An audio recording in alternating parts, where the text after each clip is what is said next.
soir, l'hommage de l'armée et du gouvernement aux militaires tués lors de l'attaque d'Intagom dans le nord du Burkina. Cet après-midi, les 4 soldats ont été inhumés au cimetière militaire de Gounguin. Dans ce journal, images et émotions lors de ces obsèques. Et puis, un commissaire de police burkinabé distingué meilleure policière casque bleu en 2016. Yvette Boni a reçu ce 9 octobre en Espagne sa distinction pour ses efforts de maintien de la paix en République démocratique du Congo. De retour au Burkina, la lauréate a présenté son trophée à la presse en présence de nos reporters. Images à suivre dans cette édition. Paul Kaba-Thieba rencontre les syndicats des travailleurs au Burkina. Une rencontre de l'avis du Premier ministre destinée à échanger sur les partenariats gouvernement, partenaires sociaux, mais aussi pas forcément négocier le contenu des plateformes revendicatives. Les détails à suivre dans ce journal. Mesdames, Messieurs, bonsoir. Je suis ravi de vous retrouver. Les 4 militaires tués le 12 octobre dernier dans l'attaque d'Intagom dans le nord du Burkina ont été inhumés cet après-midi au cimetière militaire de Gounguin dans la capitale burkinabé. Devant parents, amis, hiérarchie militaire et autorités publiques, ils ont reçu les honneurs par rapport à leur acte de bravoure. Ils ont tous reçu à titre posthume la médaille militaire. Frédéric Etienne Bassenga, Césaire Carrefour. La nation rend hommage à 4 de ses fils tombés sur le champ de bataille.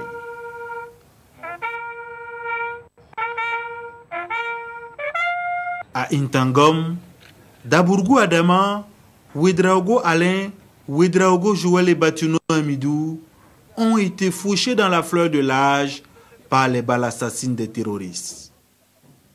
Ce soir au cimetière militaire de Gounguin, soldats, officiers, autorités publiques, mais encore plus les familles des victimes étaient encore sous le choc. Pour le représentant du chef de l'État, il ne faut surtout pas baisser les bras, l'heure est au resserrement des rangs. C'est dur et le moral est atteint, mais je crois que ça doit être une occasion pour nous de savoir que nous devons conjuguer nos efforts au moment où la nation est éprouvée, conjuguer nos efforts et dire que notre lutte ne sera pas vaine. Avec les moyens de bord, nous allons avoir l'air de Dieu. Et quand Dieu s'en mêle, alors la victoire est assurée. Et pour ne plus que cela arrive, l'état-major dit travailler avec les autres pays du G5 Sahel en vue de juguler toute velléité d'attaque terroriste. En plus de cela, des mesures ont été prises sur le terrain et sont en cours d'exécution.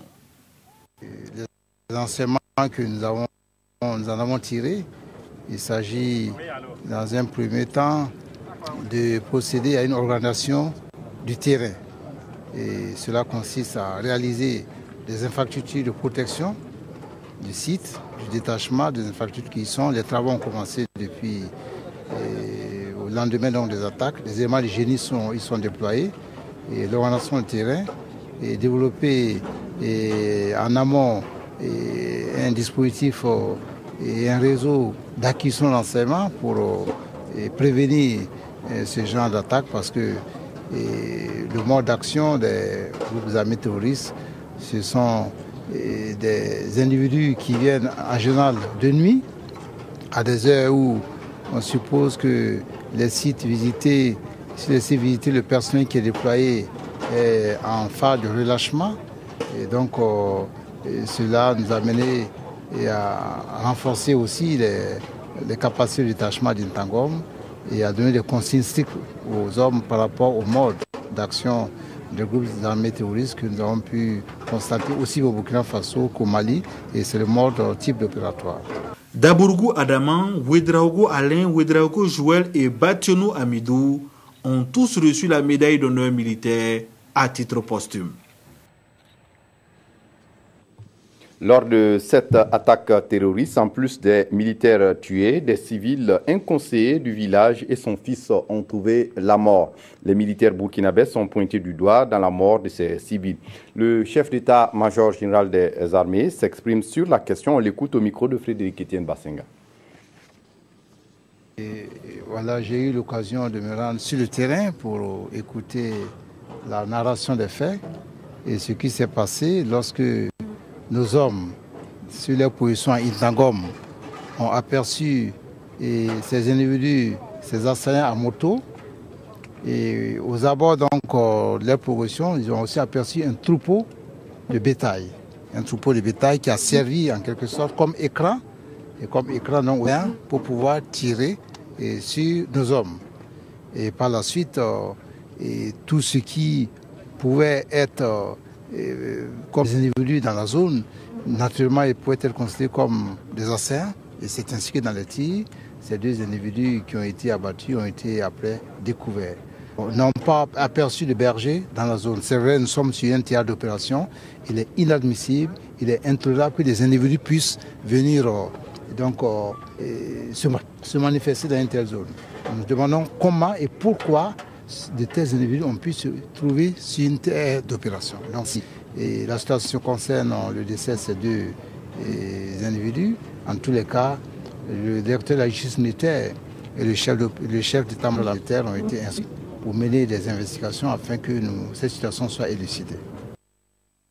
Et puis avant de poursuivre, des informations reçues ce soir de tir dans la commune de Nassumbougou, dans le Soum, non loin de la frontière malienne. Selon nos sources, il s'agirait d'affrontements entre des bandits et des Kogoluego dans cette localité qui abrite des sites d'orpaillage. Aucun bilan n'est encore disponible. Nous reviendrons sur cette information dans nos prochaines éditions. Pour la deuxième fois dans cette année 2016, le Premier ministre rencontre le syndicat des travailleurs au Burkina. Une rencontre de l'avis de Paul Kaba Tieba destiné à échanger sur les partenariats gouvernement, partenaires sociaux, mais pas à négocier sur le contenu des plateformes revendicatives. Les détails avec Jean Zongo et Mounira Kéré. Privilégier toujours le dialogue lors des mouvements de revendication, c'est la principale requête du Premier ministre en concertation avec les syndicats des travailleurs. À ce dialogue qui se veut ouvert et inclusif, Paul Kaba Tieba réaffirme les principes qui doivent gouverner le partenariat entre le gouvernement et les syndicats. Nous devons éviter que, par des erreurs d'appréciation et des écarts de comportement, notre pays et sa jeunesse ne soient condamnés à l'échec et à la pauvreté. Un dialogue social salué par l'Union d'action syndicale qui estime que ce cadre leur permet de s'imprégner des grands axes de développement du gouvernement. C'est aussi une occasion pour exposer leurs préoccupations.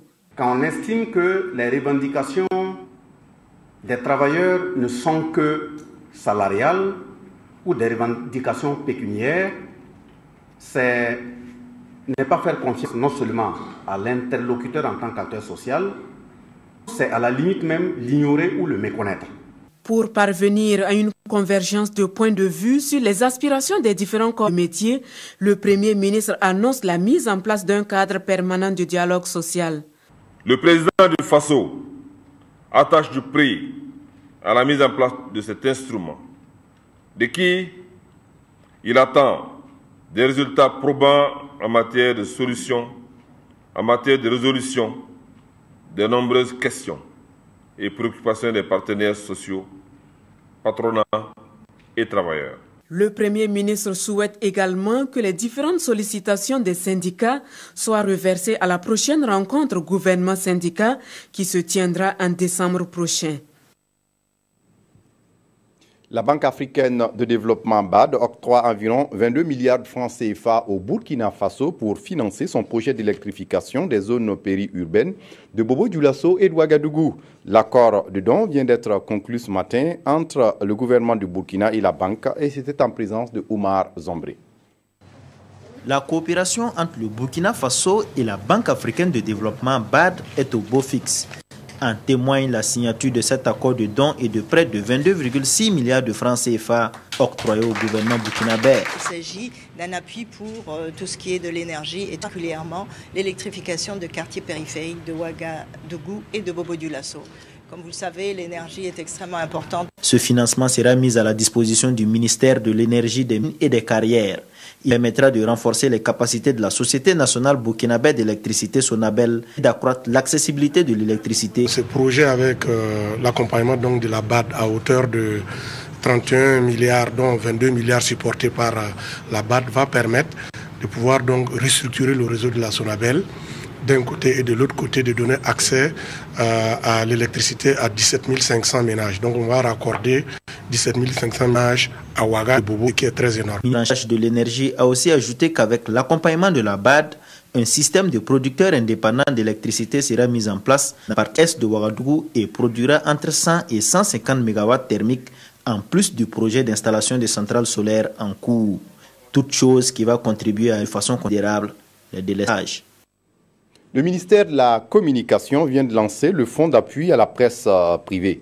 C'est un projet qui n'a pas de renforcer la gouvernance du secteur de la presse privée. Mais pas seulement. Le fonds est destiné au renforcement des capacités techniques et managériales d'acteurs du secteur. Il doit à terme aider à consolider et à structurer l'appui de l'État au développement de la presse écrite privée, des médias d'information publique en ligne et de la radiodiffusion sonore et télévisuelle privée, afin d'assurer aux entreprises de presse des conditions favorables à leur mission de service. Bouma Ernest Nebié, Urbain Benito Sommet. Le FAP, le Fonds d'appui à la presse privée, est désormais opérationnel. Un fonds d'appui qui est une réponse de l'État burkinabé aux nombreuses sollicitations d'entreprises de presse privée. Il devra permettre à ces médias de mieux apporter leur contribution à la consolidation de la démocratie au Burkina. En mettant en place le Fonds d'appui à la presse privée, le gouvernement entend donc mieux structurer l'appui de l'État au développement de la presse écrite, ligne et audiovisuelle privée, afin d'assurer aux entreprises du secteur des conditions favorables à l'exécution de leur mission publique. Placé sous la tutelle du ministère de la Communication et des parents en charge des finances, le fonds d'appui à la presse privée s'élève à 700 millions de francs CFA cette année. Ses principales missions, financer la formation, les études et conseils au profit de ces médias privés. Leur servir la subvention de l'État et financer également les projets d'intérêt collectif des entreprises de presse privée. À travers ce fonds, il y a bien sûr les projets personnels et individuels que les journaux pourront présenter, mais il y a surtout les idées structurantes comme la mise en place d'une centrale chat. Ce fonds est le deuxième plus considérable de l'État après l'année, mais cette année à 100 millions de francs CFA. Pour aider le Burkina Faso à gérer le flux migratoire à ses frontières, le Japon fait don au pays un matériel d'analyse des données et des informations migratoires. Le matériel qui vient d'être mis le 18 octobre sous la houlette de l'Organisation internationale pour la migration est estimé à 120 millions de francs CFA. Yacouba Gamé, Maxime Zongo. Un montant estimé à 120 millions de francs CFA, ce don est composé entre autres de matériel informatique d'antennes satellitaires VSAT, destiné à l'amélioration des procédures de gestion des migrations. Nous ne pouvons que dire merci au Japon, merci à l'OIM qui, grâce à ce geste, nous permettent d'envisager l'avenir de sérénité. Financé par le gouvernement du Japon à travers l'Organisation internationale pour la migration OIM, cet appui entre dans le cadre de gestion coordonnée des frontières terrestres Niger, Mali, Mauritanie, Burkina. Le Burkina Faso fait partie d'un certain nombre d'organisations régionales, dont la CEDEAO, qui favorise la libre circulation des personnes. Mais nous voulons justement nous assurer, sur demande du ministère de la Sécurité, que justement le pays bénéficie d'un certain nombre de facilités promouvant la sécurité donc, de ses frontières. Les États du Sahel sont malheureusement faiblement équipés pour bien gérer leurs frontières et répondre à ces menaces. Alors, dans ce contexte, le Japon a décidé de soutenir le projet de l'OIM. Dans un contexte marqué par la recrudescence du terrorisme, l'objectif de cet appui est donc de contribuer au renforcement de la capacité opérationnelle des agents sur le terrain et partant à la sécurisation et à la stabilité de la région du Sahel. Dans l'actualité ce soir, un commissaire de police burkinabé distingué en Espagne, Yvette Boni, c'est son nom, a reçu ce 9 octobre à Barcelone le prix de la meilleure policière casque bleu 2016. C'est une distinction de la conférence de l'Association internationale des femmes de la police. De retour au Burkina, la lauréate a présenté son trophée à la presse en présence de Frédéric Etienne Bassenga. Un accueil chaleureux réservé à Yvette Boni à l'aéroport international de Ouagadougou. Cet officier de police est lauréat du prix international de la policière Casse Bleue des Nations Unies 2016. Un prix qui lui a été décerné le 9 octobre dernier pour service rendu en faveur de la promotion du genre dans le cadre de la MINUSCA, la mission des Nations Unies multidimensionnelle intégrée pour la stabilisation en République centrafricaine. Nous avons mené des activités dans la promotion du genre, on a mené des activités, on a accompagné les femmes centrafricaines à pouvoir reconstruire la RCA dans un climat de sécurité et de paix. On a travaillé à leur redonner confiance, travailler à sortir de leur situation de précarité. La commissaire Boni est le premier officier de police du Burkina à recevoir ce prestigieux prix. Un prix qui donne des ailes à la lauréate désormais engagée à défendre la cause du genre dans cette mission onusienne. Ce prix, elle l'a dédié à sa mère, décédée le 1er octobre dernier. L'Assemblée nationale du Burkina vient de voter une loi pour protéger les droits des seniors. Le texte voté à l'unanimité des députés présents ce 17 octobre à l'hémicycle a pour but de reconnaître leurs droits à travers un texte spécifique afin de mieux prendre en compte leur situation précaire. Dans le pays, la majorité des personnes âgées vit dans la précarité. Oscar Soulama, Moukoun Célestin Dabiré. À l'unanimité des 95 votants, les élus nationaux ont porté leur voix en faveur de la protection et de la promotion des droits des personnes âgées. Cette loi consacre la reconnaissance des droits des personnes du troisième âge à travers un texte spécifique. Nous avons par exemple la création de centres gériatriques pour les personnes âgées. Nous avons la carte de personnes âgées qui donne droit à certains avantages, tant dans le domaine des transports, dans le domaine sanitaire et bien d'autres domaines. Donc nous pensons qu'en cela, nous allons pouvoir apporter un regard spécial à nos aînés qui pour nous demeurent des personnes aux ressources auprès de qui nous pouvons tirer beaucoup d'expérience et beaucoup de ressources pour avancer. La dite loi interpelle les différents acteurs de la vie sociale à consentir des efforts pour la réalisation des droits des personnes âgées. Et nous avons vraiment demandé au gouvernement de prendre les dispositions nécessaires pour que ce texte-là soit appliqué et qu'il puisse servir les intérêts des personnes âgées, parce que chacun de nous, un jour ou l'autre, est appelé à entrer dans cette catégorie si on ne l'est pas déjà. Pour la ministre Lozongo, la protection et la promotion des droits des personnes âgées constituent une question de souveraineté nationale. Et le coût des avantages liés à la mise en œuvre de cette loi devra donc être supporté par l'État, les collectivités territoriales et le secteur privé. Les Camiliens et l'ONG Santé et Promotion Humaine viennent d'achever ce 18 octobre un symposium sur la bioéthique à l'occasion de la célébration des 50 ans de la présence des religieux camiliens au Burkina Faso. Le thème a porté sur gouvernance, écologie et santé publique, problématiques biomédicales et enjeux bioéthiques. Une opportunité de formation mais aussi de débat sur la bioéthique. Des détails avec Mokhtar Ouedraogo et Bouma Ernest Nebié. Ce symposium international est l'une des activités phares de la commémoration des 50 ans d'existence des religieux camiliens au Burkina. Les participants sont des spécialistes du domaine de la santé, de l'environnement, de l'enseignement supérieur et de la recherche scientifique. Venus du Burkina et du reste du monde, ils vont 2 jours durant mener la réflexion sur la problématique biomédicale et les enjeux bioéthiques. La bioéthique, c'est l'ensemble des règles pour mener des recherches qui concernent la vie, donc au sens large, parce qu'il ne faut pas aussi faire la recherche et laisser des monstres se développer ou perturber même la société humaine, parce que si on produit des enfants artificiellement dont on ne connaît ni le père ni la mère, etc. Donc il y a beaucoup de problèmes de bioéthique. La question de la dégradation de l'environnement serait au cœur des débats. Un phénomène dû au changement climatique et à l'action de l'homme. L'homme doit agir pour freiner la dégradation même de la nature, pour la préservation de la nature, pour la conservation de la biodiversité et lutter contre la désertification. Il s'agira pour les participants de faire des propositions concrètes pour la sauvegarde de la planète. Les recommandations issues des travaux sont bien attendues par le gouvernement burkinabé. Elles seront transmises immédiatement au ministère en charge de la santé, de l'enseignement supérieur et celui de l'environnement.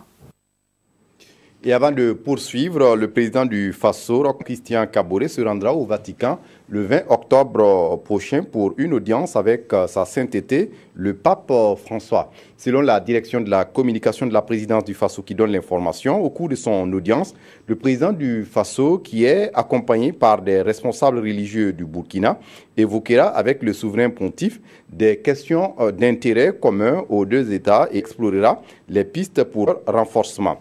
Le président Roch Marc-Christian Kaboré saisira cette opportunité à lui offerte par sa sainteté et lui réitérer ainsi qu'aux autorités vaticanes l'expression sincère et renouvelée de son respect et de sa reconnaissance personnelle ainsi que la gratitude du peuple burkinabé pour les prières et les pieuses pensées dont le Burkina Faso a bénéficié durant ces derniers moments difficiles. La visite du président Kaboré contribuera sans doute à marquer un tournant significatif dans les relations entre le Vatican et le Burkina Faso, qui abrite le siège de la Fondation Jean-Paul II pour le Sahel, estime la direction de la communication de la présidence du Faso.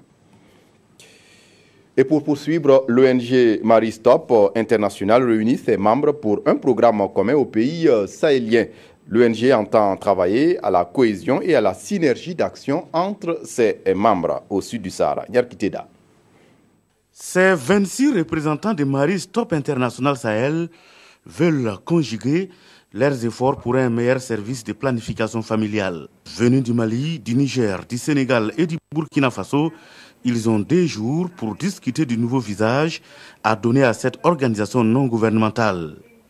Cohésion et synergie d'action entre les membres de Maristop International Sahel, c'est le thème de cette rencontre. Dans le monde de planification familiale, il y a beaucoup de besoins et nous pensons que nous pouvons assister beaucoup et nous voudrions travailler ici et doubler nos services pour les femmes et les familles. Maristop International existe au Burkina Faso depuis 2009.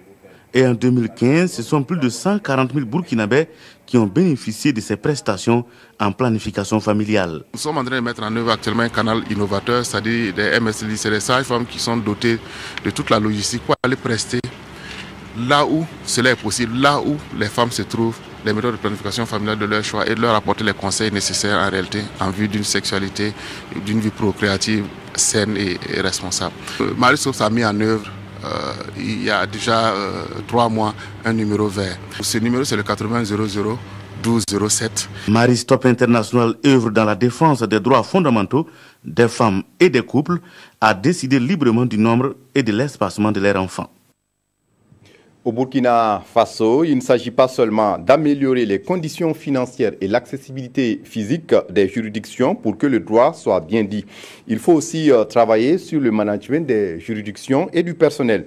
C'est un constat du ministère en charge de la justice qui organise depuis hier à Ouagadougou une session de formation sur le management des juridictions et du personnel au profit des magistrats et greffiers. Il s'agit de revenir sur des aspects comme le mauvais accueil des justiciables, les lenteurs dans le traitement des affaires et dans la rédaction des décisions de justice et la rupture de la confiance entre justice et justiciable. Souleymane Sanou, Zalissa Sanfo pour les détails. Lever les barrières pour ouvrir les portes de la justice aux justiciables. Les magistrats s'y étaient engagés à travers le pacte de renouveau de la justice. Ici, nous sommes à une étape qui mène vers le respect de cet engagement. Il s'agit de former les chefs de juridiction et les greffes sur le management du personnel. Dans le pacte pour le renouveau de la justice, il y a l'accessibilité financière, mais il y a aussi l'accessibilité psychologique. Et cette formation va permettre justement de donner des rudiments aux chefs de juridiction et de greffe pour avoir ce comportement-là qui va encourager les justiciables à aller vers les juridictions. Convaincu qu'à travers les remous sociaux, le peuple burkinabé a exprimé clairement ses attentes vis-à-vis de la justice, la coopération française accompagne cette initiative. L'un des piliers de cette véritable démocratie sur le long terme, c'est justement d'avoir une justice qui fonctionne à votre profit, à vous, tous les citoyens burkinabés. Et pour cela, il faut que vous ayez confiance en ce système. Ce sont des experts français et burkinabés qui vont partager en 48 heures leurs connaissances avec ces magistrats. Et après Ouagadougou, ce sera au tour des chefs de juridiction de Bobo Dioulasso de se mettre autour de la table pour revisiter leurs connaissances pour le renforcement d'un état de droit. En musique, un artiste togolais rend hommage à Thomas Sankara ce 15 octobre à Ouagadougou à l'occasion d'un concert gratuit. Pharrell, c'est son nom, et ses amis artistes ont chanté des titres à la mémoire du père de la révolution burkinabé. Christine Koulibaly, extrait d'ambiance.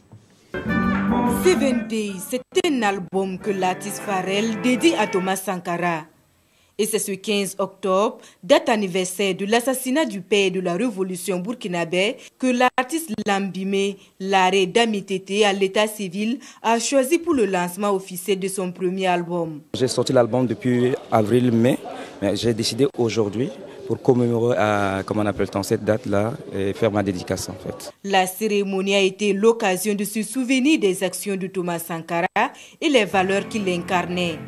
29 bougies symbolisant les 29 ans de sa mort ont été allumées pour garder haut le flambeau. Il a voulu dédicacer son œuvre ce jour-là en hommage au président Thomas Sankara et à travers l'homme, tous les combattants de la liberté, tous ceux qui aujourd'hui se battent pour la démocratie, pour la paix dans nos pays respectifs. Et nous, en tant que parrains, on ne peut que s'en féliciter. Artistes, familles et amis ont effectué le déplacement à Remdogo pour soutenir l'artiste.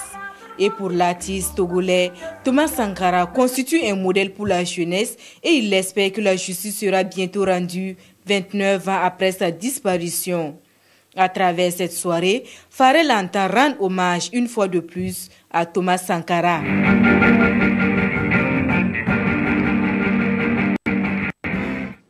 On referme ce journal par la revue de presse des quotidiens de ce mardi. La lecture croisée des journaux nous est proposée par Abdourahmane Zongo. La récente barbarie à Intangom et à Pau rappelle tristement que la sécurité est en insécurité, les populations avec.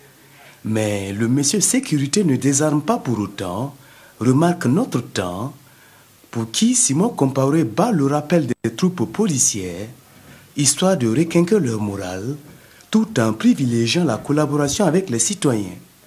En clair, le partage d'informations de première main, l'organisation du travail sur le terrain et l'équipement des hommes constituent la boussole pour contrer la menace. Une menace sécuritaire dont la faille est liée aux hommes, conviction du mouvement Le Balai Citoyen, est relayée par les éditions Le Pays.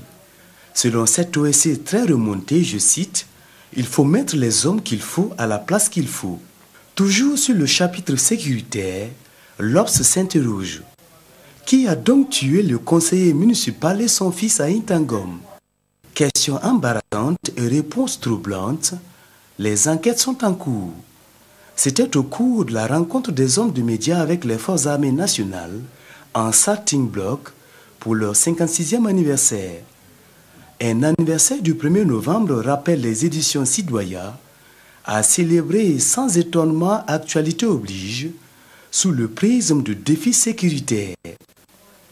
L'insécurité a plusieurs visages, s'attriste l'Express du Faso et tend à se féminiser à Bobo, où il ne fait plus bon d'être jeune fille. En 6 mois, relate notre confrère, 3 jeunes filles ont été retrouvées mortes. C'est tout pour ce journal. Merci de votre attention. Très bonne suite de programmes sur la RTB. Au revoir.